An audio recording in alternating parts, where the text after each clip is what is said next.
We all know that this is a problem that happens year-round. And just from your perspective, the importance of awareness, especially during, these high-profile times. My perspective is coming from this background of industry.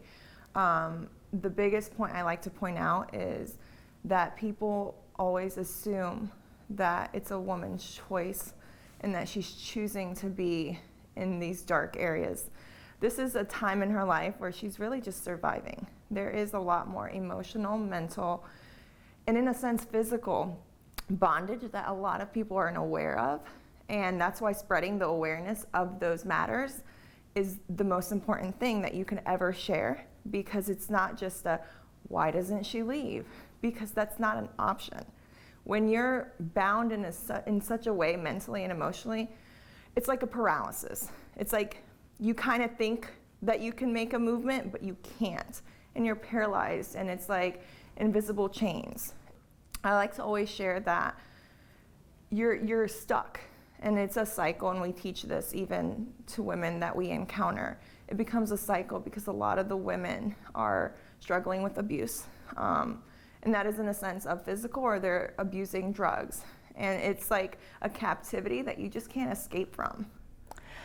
What made you decide, or how were you able to garner the inner strength after getting out of that trap to go on to help others? I don't think it was just myself. I had to be, in a sense, the way that I was able to start making the steps to leave is also a ministry coming into a place that I worked at in Pasco County. They showed continued commitment to come in. And in a sense, it's like trust doesn't come easy.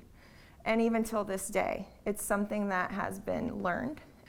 The way that I was able to make the steps was having somebody pretty much tell me that there is a way out, just reinforcing the love and the ability, that I have the ability, because I didn't think that was possible. And so to do this today, I remember being in the clubs and saying, one day I'm gonna do that.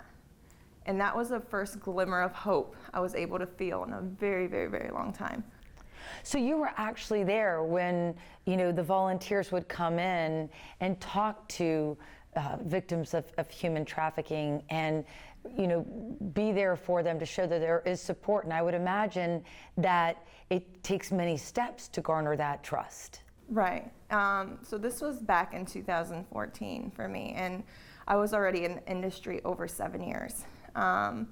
So it comes from a traumatic childhood upbringing, and just kind of being stuck in the sense of no value, no worth, and just building upon that with, surviving and coming from addiction. That is what kept me in this placement, because it was easier to not have to feel. And when these women came in, it felt always, well, why? Why are you coming in here? Why do you even want to see me? Because the only people that wanted to see me were predators that wanted one thing.